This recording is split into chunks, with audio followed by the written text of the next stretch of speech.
Assalamualaikum warahmatullahi wabarakatuh. Saya Aura Syahadatul dengan 3 digit NIM terakhir 108. Di sini saya akan menjawab soal nomor 1, yaitu yang pertama, apa yang dimaksud dengan masyarakat madani? Masyarakat madani merupakan masyarakat yang bertempat tinggal di suatu tempat di mana tempat tersebut menjamin adanya nilai-nilai masyarakat yang beradab, kebebasan individu, dan berkembang dalam bidang teknologi dan ilmu pengetahuan. Secara singkatnya, masyarakat madani merupakan masyarakat yang berperadaban maju.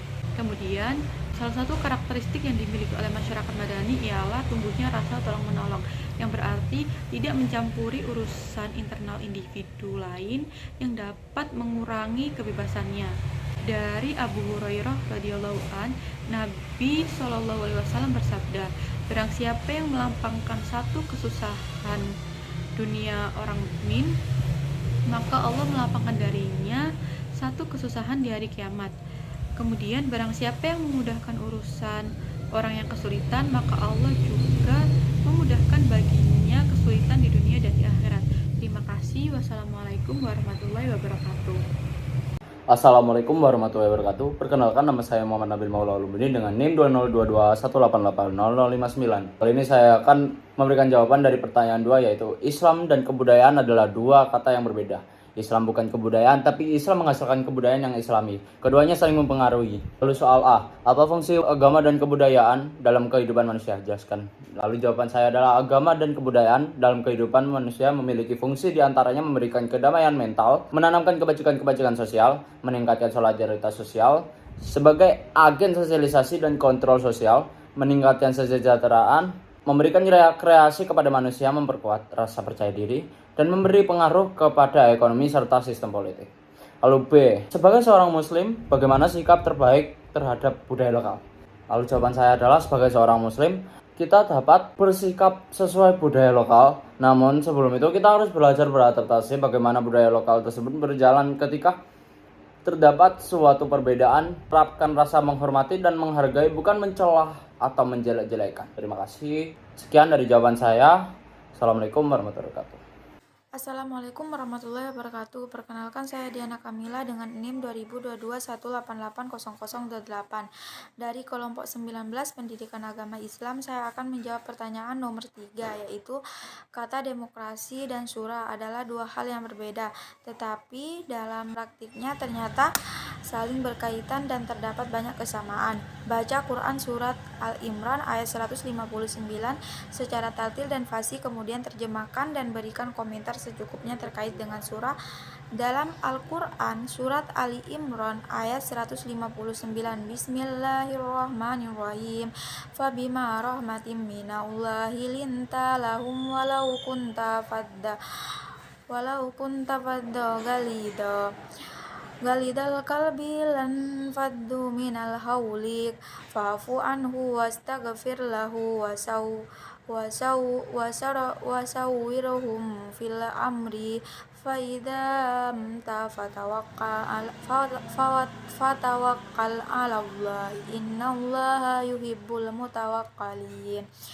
Sadaqallahul adzim. Maka berkat rahmat Allah, engkau Nabi Muhammad berlaku lemah lembut terhadap mereka. Seandainya engkau bersikap keras dan berhati kasar, tentulah mereka akan menjauh dari sekitarmu.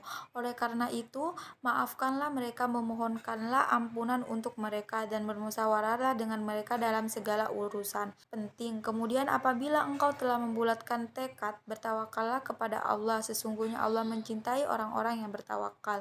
Kandungan Surat Ali Imran ayat 159 adalah Rasulullah Shallallahu alaihi wasallam merupakan sosok orang yang bersifat lemah lembut. Adanya sikap lemah lembut, pemaaf, belas kasihan, dan cinta kasih yang ditanamkan Allah Subhanahu wa Ta'ala kepada Rasulullah mempengaruhi sikap Rasul dalam pemimpin sebagai seorang muslim. Sikap bermusyawarah ketika menghadapi suatu masalah merupakan hal yang dianjurkan setelah menghadapi suatu masalah. Memaksimalkan dengan berikhtiar dan berdoa, bertawakal kepada Allah Subhanahu wa Ta'ala.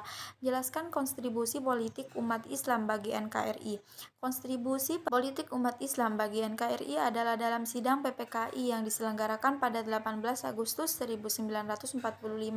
Muhammad Hatta menyampaikan perubahan pada sila pertama, rumusan dasar negara dan piagam Jakarta dengan disepakatinya beberapa wakil golongan Islam, yaitu Kiai Haji Wahid Hasim Bagus Hadikusumo Kasman, Sugidimedjo dan Teengku Muhammad Hasan, yaitu keutuhanan dengan kewajiban menjalankan syariat-syariat Islam bagi pemeluk-pemeluknya, menjadi ketuhanan yang Maha Esa. Tokoh Masyumi dan Muhammad Nasir yang mengembalikan dan dari Republik Indonesia Serikat menjadi Negara Kesatuan Republik Indonesia melalui mosi integral. Hal ini dapat disimpulkan bahwa Islam berkontribusi sebagai partai-partai politik yang berasas Islam. Sikap aktif tokoh-tokoh politik Islam terhadap terwujudnya keutuhan NKRI, tingginya partisipasi dari masyarakat Islam dalam acara politik kenegaraan pemilu pilkada. Saya Nahed Izzati Mumtazah dengan NIM 2022-188-0090 akan menjawab pertanyaan nomor 4, yaitu banyak ayat-ayat Al-Quran yang memberi dorongan kepada umat Islam untuk menguasai ilmu pengetahuan, teknologi, dan seni. A. Bacalah ayat Al-Quran Surat Al-Alaq ayat 1-5 secara tartil atau fasih, kemudian terjemahkan ke dalam bahasa Indonesia secara baik. A'udzubillahi minasyaitonirrajim. Bismillahirrahmanirrahim. Iqra bismi rabbikal ladzi khalaq. Khalaqal insana min 'alaq. Iqra wa rabbukal akram. Allazi 'allama bil qalam. 'Allamal insana ma lam ya'lam. Yang artinya, bacalah dan Tuhanmu lah yang Maha menciptakan. Dia menciptakan manusia dari segumpal darah. Bacalah dan Tuhanmu lah yang Maha melihat. Dia mengajarkan manusia dengan pena. Dia mengajarkan manusia apa yang tidak diketahuinya. B. Buatlah narasi contoh kasus ayat Al-Quran yang berkaitan dengan integrasi, iman, ilmu, dan amal. Dalam pandangan Islam, antara agama, ilmu pengetahuan, teknologi, dan seni terdapat hubungan yang harmonis dan dinamis yang terintegrasi dalam suatu sistem yang disebut dengan dinul Islam. Di dalamnya terdapat 3 unsur pokok, yaitu akidah, akhlak, dan syariah. Dengan kata lain, iman, ilmu, dan amal saleh sebagaimana yang dinyatakan dalam Al-Quran Surah Ibrahim ayat 24-25 yang artinya, tidakkah kamu perhatikan bagaimana Allah telah membuat perumpamaan kalimat yang baik seperti pohon yang baik, akarnya teguh dan cabangnya menjulang ke langit. Pohon itu memberikan buahnya pada setiap musim dengan seizin Tuhannya. Allah membuat perumpamaan-perumpamaan itu untuk manusia supaya mereka selalu ingat. Amal yang ikhlas itu merupakan amal perbuatan yang berangkat dari keyakinan semata-mata karena Allah, bukan karena niat-niat lain yang ada di balik itu. Ciri-ciri dari perbuatan atau amal yang ikhlas adalah apabila ia dilakukan dengan cara yang terbaik. Manusia yang berangkat dari nilai yang besar, ikhlas kepada Allah, kemudian dia mengetahui ilmu yang berhubungan dengan perbuatannya itu, pasti dia melakukan yang terbaik dalam hidupnya. Sekian. Perkenalkan, nama saya Rizka Yudantri Sianingrum. Di sini saya akan menjawab pertanyaan nomor 5 PAI. Manusia yang utama, khairu ummah, adalah manusia yang memiliki pemahaman ajaran agama Islam secara benar, mempunyai integritas yang tinggi, terutama nilai-nilai amanah dan kejujuran. A. Jelaskan pandangan Islam tentang amanah dan kejujuran disertai dalil ayat Al-Quran. Lalu yang B, ada pepatah yang mengatakan, tanamlah kejujuran, pasti engkau akan menuai kepercayaan. Jelaskan maksud ucapan ini. A. Jelaskan pandangan Islam tentang amanah dan kejujuran disertai dalil ayat Al-Quran. Amanah. Amanah sendiri diartikan sebagai sikap yang jujur dan dapat diandalkan dalam hal menjalankan komitmen tugas.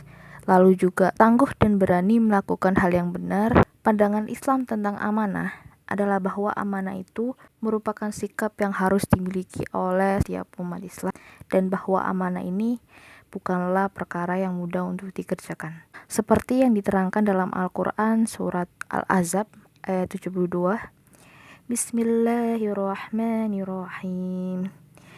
Inna aradnal amanata 'alas samawati wal ardi wal jibali فأبين أن يحملنها فأبين أن يحملنها وأشفقن منها وحملها الإنسان إنه كان ظلوما jahula. Artinya, sesungguhnya kami telah menawarkan amanat kepada langit, bumi, dan gunung-gunung. Tetapi semuanya enggan untuk memikul amanat itu dan mereka khawatir tidak akan melaksanakannya. Lalu dipikullah amanat itu oleh manusia. Sesungguhnya ia atau manusia sangat zalim lagi sangat bodoh. Lalu ada kejujuran. Kejujuran sendiri diartikan sebagai sikap yang menyelaraskan perbuatan dan perkataan. Perkataan akan sebanding dengan perbuatan, begitu juga sebaliknya. Tidak ada kata istilah kebohongan. Jadi seseorang akan berucap sesuai dengan perbuatan yang dia lakukan. Apabila diberi amanah, orang yang jujur akan menyampaikan yang sebenarnya terjadi ketika dia diberi amanah tersebut. Walaupun kurang mengenakan, orang jujur akan berkata apa adanya sesuai yang dia lihat, dia dengar, dan dia lakukan. Lalu pandangan Islam tentang kejujuran adalah bahwa kejujuran merupakan sikap yang juga harus dimiliki oleh umat Islam selain amanah. Ketika amanah, seseorang itu harus bersikap jujur. Dengan begitu, dia dapat dipercaya, dapat diandalkan. Dan kejujuran merupakan salah satu bentuk perintah Allah Subhanahu wa taala kepada hambanya untuk menuju jalan kebenaran. Seperti yang tertuang dalam Al-Qur'an surat At-Taubah ayat 119. Bismillahirrahmanirrahim. Ya ayyuhalladzina amanu taqullaha wa kunu ma'as shadiqin. Artinya, wahai orang-orang yang beriman, bertakwalah kepada Allah dan tetaplah bersama orang-orang yang benar. Lalu yang B, ada pepatah yang mengatakan, tanamlah kejujuran, pasti engkau akan menuai kepercayaan. Jelaskan maksud ucapan ini. Kejujuran adalah sikap yang apa adanya, dikatakan jujur apabila seseorang tersebut mengatakan sesuatu sesuai dengan apa yang dia lakukan, dia lihat dan dia dengar, menurut kenyataan yang sebenarnya terjadi. Hal ini lantas benar apabila ketika kita jujur mendapat kepercayaan. Karena ketika kita jujur, lama-kelamaan orang lain akan menganggap bahwa kita merupakan orang yang selalu jujur. Orang lain itu juga akan menganggap bahwa omongan kita dapat dipegang dan diandalkan. Akhirnya banyak orang-orang menaruh kepercayaan kepada kita. Sekian pertanyaan yang dapat saya jawab. Apabila ada salah kata, mohon maaf. Wassalamualaikum warahmatullahi wabarakatuh.